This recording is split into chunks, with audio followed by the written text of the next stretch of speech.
In this video, I'll show you how to open the Google Play Store on your Samsung Smart TV. Important note: Samsung Smart TVs do not have the Google Play Store because they use Tizen OS, not Android TV. But don't worry, I'll show you how to access apps and get similar features. Step 1. Use Samsung Smart Hub. Turn on your Samsung Smart TV. Press the Home or Smart Hub button on your remote. Step 2. Open the Samsung App Store. Navigate to Apps on the home screen.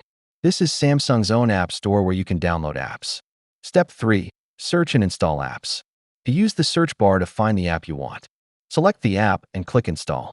Popular apps like YouTube, Netflix, Disney+, and many others are available here. Step 4. Using Google Play apps on Samsung TV, optional. If you want Google Play Store apps, consider using a Chromecast with Google TV or an Android TV box connected via HDMI. This lets you access the full Google Play Store and all Android TV apps on your Samsung TV.